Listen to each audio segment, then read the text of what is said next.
Hi hello నమస్తే welcome back to my channel Nayaki's kitchen. ఎలా ఉన్నారు అందరూ? బాగున్నారా? నేను కూడా చాలా బాగున్నానండి. ఈరోజు ఒక మంచి స్వీట్ రెసిపీతో వచ్చేసాను. అదే ఇన్స్టెంట్గా మనకి ఎప్పటికప్పుడు కావాలి అంటే చేసుకోవచ్చు. అది ఇంట్లో ఈజీగా అవైలబుల్ ఉండే ఐటమ్స్తోనే చేసేయచ్చండి. ఇది అదేనండి, రవ్వ లడ్డు చేస్తున్నాను ఈరోజు. ఒకసారి దాని తయారీ విధానం ఎలా అన్నది ఒకసారి ప్రాసెస్ చూద్దాం రండి. ముందుగా ఒక లైక్ బటన్ కొట్టి స్టార్ట్ చేస్తే చాలా బాగుంటుంది. Thank you. అండ్ ప్రాసెస్ వచ్చి ముందుగా ఒక ప్యాన్ తీసుకొని ఒక 2 to 3 స్పూన్స్ ఆఫ్ గీ వేసుకున్నాను. ఒక 1 స్పూన్ ఏమో క్యాషెస్, 1 స్పూన్ ఏమో కిస్మిస్ వేసుకొని చక్కగా మీడియం టు లో ఫ్లేమ్లో పెట్టుకొని సువాసన వచ్చేలాగా వేయించి అవి వేగిన తర్వాత ఒక ప్లేట్లోకి ట్రాన్స్ఫర్ చేసి పక్కన పెట్టుకున్నాను. ఇప్పుడు అదే ప్యాన్లో మనకు ఆల్రెడీ కొద్ది గీ ఉంది.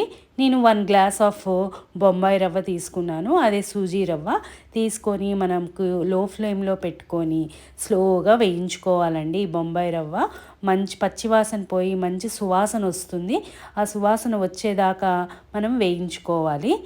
ఇది మాత్రం హైలో పెట్టకండి, మాడిపోతుంది. చూసారా, పిండి అలా డ్రైగా కొద్దిగా పొడి పొడిగా రావాలి. అలా వచ్చేంత వరకు, వాసన వచ్చేంత వరకు వేయించుకొని పక్కన పెట్టుకోండి.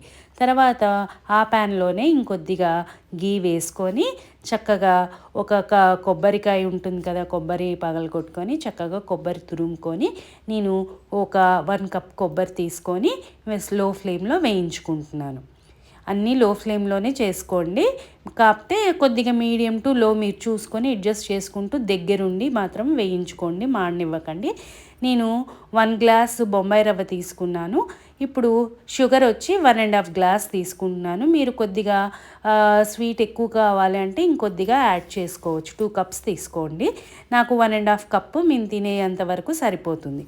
సో ఆ షుగరు, కొబ్బరి 2 కొద్దిగా వేయించుకున్న తర్వాత ఒక 2 మినిట్స్ ఒక 1 స్పూన్ ఆఫ్ ఇలాచీ వేసుకొని, ఇలాచీ పౌడరు, తర్వాత మనం వేయించి పెట్టుకున్న సూజీ రవ్వ వేసి అందులో ఒక చిన్న కప్పుడు పాలు, ఒక 2 స్పూన్స్ నెయ్యి, వేయించి పెట్టుకున్న డ్రై ఫ్రూట్స్ అన్నీ వేసుకొని చక్కగా స్టవ్ ఆఫ్ చేసేసుకొని ఒకసారి గరిటెతో మొత్తం కలుపుకొని పక్కన పెట్టుకోవాలి.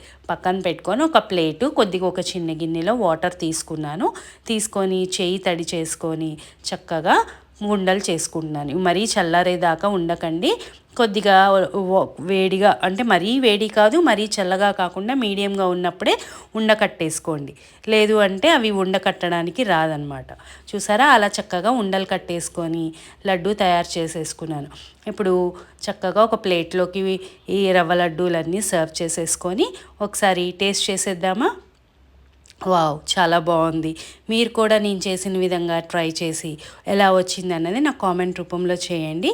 అప్పుడు దాకా like, share, subscribe and watch my videos. Thank you.